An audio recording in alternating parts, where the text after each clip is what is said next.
فلمو و بزگلیشی. زمستان با هوا سردی بنبا،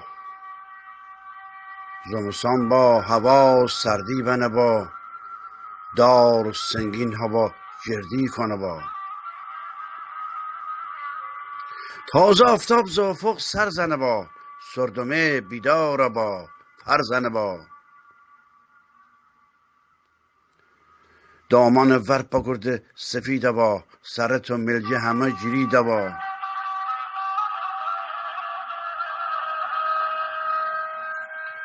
ولمو ارباب را بزگالشه، و نی سختی زمستان بگشه.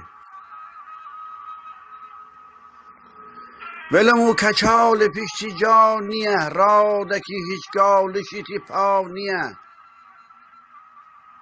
رادکی تا بز باوری تلتله، تمشکوی صاف کن تا بچره.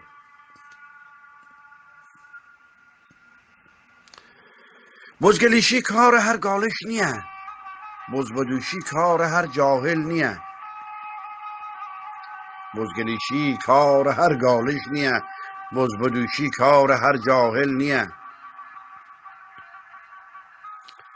ولمو پوچون کلای از سر بنه، رادکت خوش کلن جیب دنه. تا بشو بز باوره تله تله، آخه بزگلیشی هم یه هنره. وقتی بز بچهشون سنگ تله سر، تا بخوره خوشتره یه بلک پر. میگم هی بنبنه دعا کنه، میگم هی بنبنه دعا کنه، ولومه هیته خدا خدا کنه. نکنه تا سنگ سرجی پرته بود، ولومه که زحمتم هدر ببو.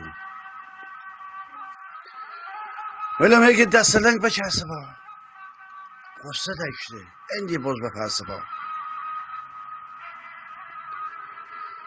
سخت با ولی امور گلیشی، سخت با ولی امور گلیشی. کیبونه بهار بیه گرمه بشی. ولمو قصه نخور بهار هنه، هنده گل سبز بنفش جار هنه. چشمشان را دکنن دشت دمن، زرد سرخ گل درن با گون. بز بچه گت فکنه واز کنان، بز بچه گت فکنه واز کنان. هنده هنه سال دیگر زمستان، هنده هنه سال دیگر زمستان. محمود کاظمی به تاریخ 15 بهمن ماه 1386.